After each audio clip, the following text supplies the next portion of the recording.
Hello there, how are you today? I'm Sandra Bennett, the author of the Adamson's Adventures. Book 1 is Secrets Hidden Below.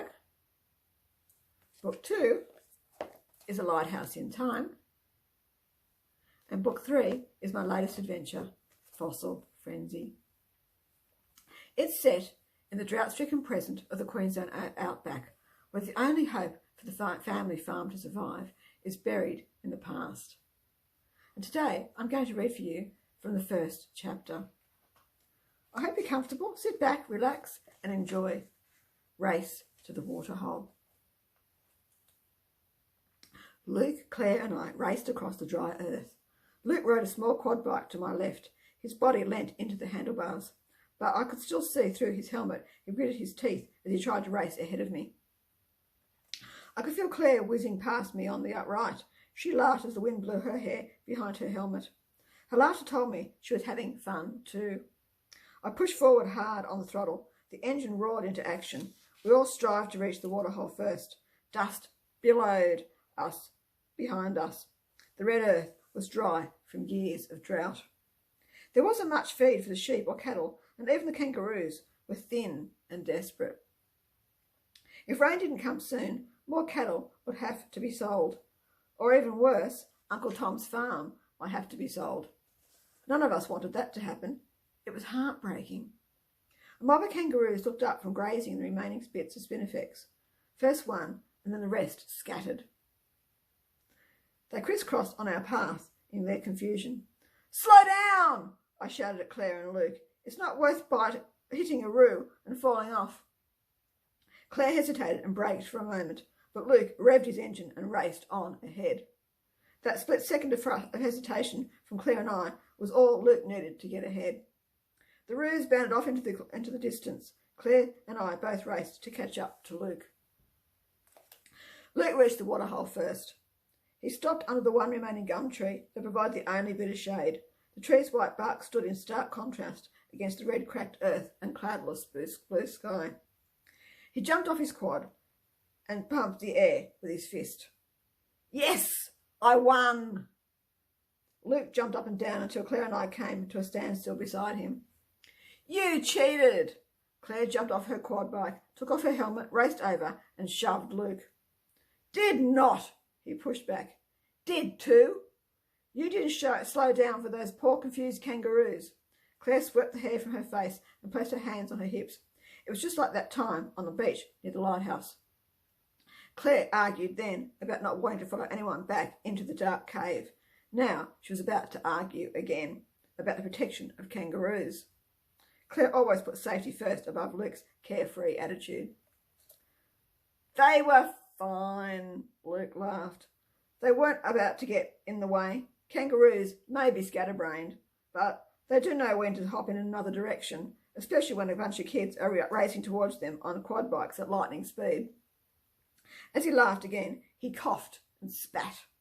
The buzzing flies were horrendous. Luke had just inhaled one, and he gagged until he coughed it back up.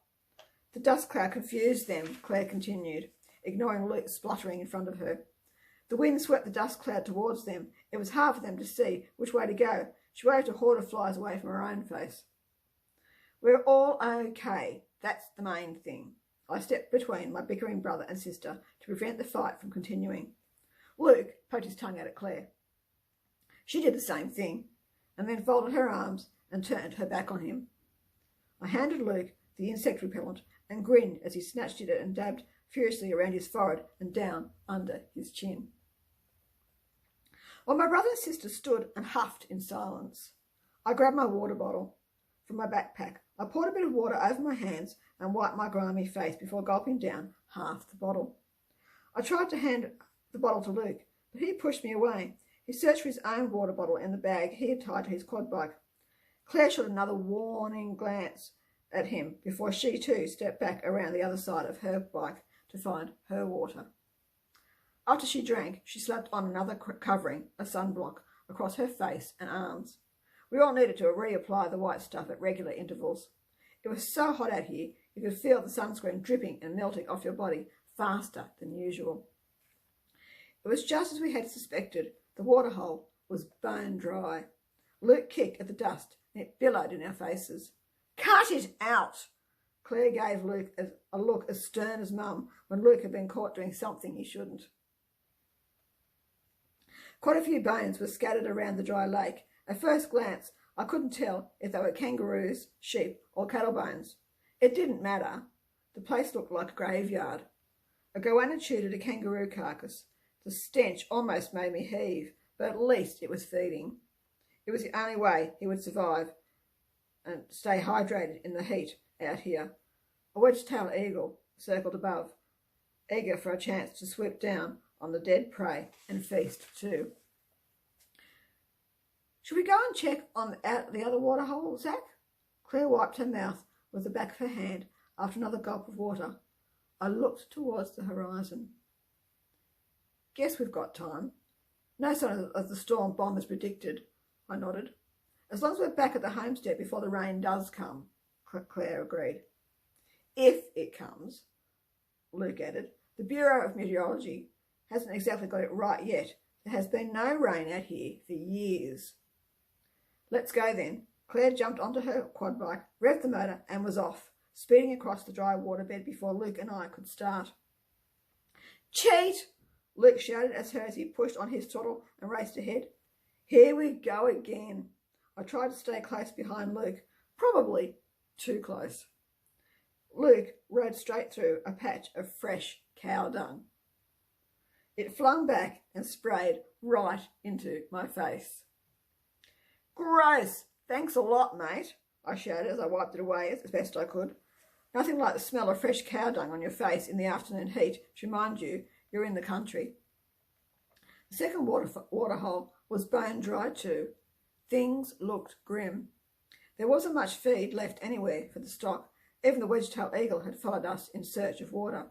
We left the quad bikes at the top of the dam wall and we ran down towards the cracked centre that should have been hidden deep beneath water. Luke shuffled in the earth again as he kicked aside a skull. "It's hopeless," said Claire. "Uncle Tom needs something to help the farm survive. But what? Without rain, what chance does he have to keep the station? Soon there'll be no stock left." If only there were dinosaurs fossils here, like at the neighbouring farm. I crouched to run a hand along the red, crumbling earth. If we could find fossils or dinosaur footprints, then we would have swarms of paleontologists wanting to dig here. They would have to pay Uncle Tom to stay on his property, and the money would start rolling in. Remember Hans, the chief archaeologist we met in Bali? He's been on digs in Australia before. I bet he would be interested. I still have the business card he gave me somewhere. If he brought a team to dig here and paid Uncle Tom to allow them to stay on the property, then Uncle Tom would have the money to feed the cattle until the rain came again. "Trust you, Zach." Luke rolled his eyes. "What?" I shrugged. "Only you would think to start looking for dinosaur fossils." Luke shook his head. "What sort of dinosaurs did they find around here anyway?" Claire scanned the horizon as she held a hand to her face to shade her eyes. It was quite glary despite the sun now being hidden behind cloud cover. "Bob might finally get it right," she continued. "We better not stay out here too much longer." They found all sorts of sauropods, ankylosaurs. "Anky what?" Luke interrupted. He scratched a bite on his knee. "Ankylosaurs, plant-eating ornithopods," I tried to explain to him. "Oh, well, yeah, right. That explains everything," he laughed. "And then there were the mighty carnivorous sauropods, roaming around, chasing all the other herbivores too." I held my hands up like claws, roared and chased Luke further into the centre of the dry dam bed. He screamed around her head but chuckled as he looked over his shoulder. We faced each other while our chests rose in and out in unison as we caught our breath. If dinosaurs were found on one property around here, it stands to reason they could also be on this one. I scanned the ground in front of me. I even kicked a bit of the dirt around, even though I knew it was a pet peeve of Claire's. The Australian Age of Dinosaurs Museum isn't that far from here. You can see it sitting up on top of the plateau. I pointed. Anything is possible, we just have to look. I scratched a bit more at the surface of the empty waterhole with my penknife. Dad had given it to me for Christmas last Christmas. My name, Zac, was engraved on the side. It was special, but my efforts at digging were in vain. There was nothing to be found. There had to be dinosaur footprints or fossils around here somewhere. We just had to find them. It's no use. Claire had been searching around the edge of the dry waterbed and had moved further away. There's nothing here. It's time we headed back anyway. Uncle Tom will be beginning to wonder where we've got to. Yeah, my tummy's rumbling. Luke rummaged in his backpack. I'm out of snacks. I glanced towards the horizon and sighed reluctantly. It was getting later than I had realised. I could feel myself getting burnt, even though the sun was now totally hidden by grey clouds. There was little chance that they would bring rain. The weather site predicted possibly storms up in the Gulf, but even if they did form into anything significant, they usually blew west towards Darwin, not south down the centre of Queensland. Race you home, Luke grinned, threw his leg over his quad bike, popped on his helmet and prepared to take off. Don't start that again, Luke. Claire shook her head. It's almost dusk.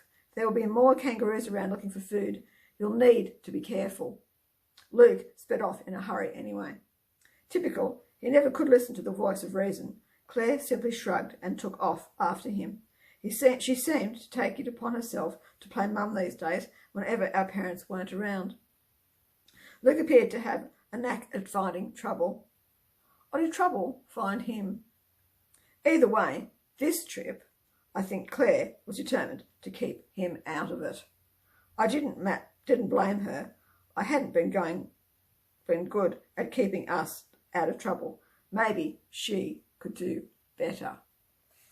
And that's where I'm going to leave Fossil Frenzy for now. I wonder what sort of trouble they're going to get into looking for those fossils. And if they'll find the fossils, or will they find something much more frightening when they travel back in time to the land of dinosaurs? Thanks so much for listening. I hope you enjoyed my story. Bye for now.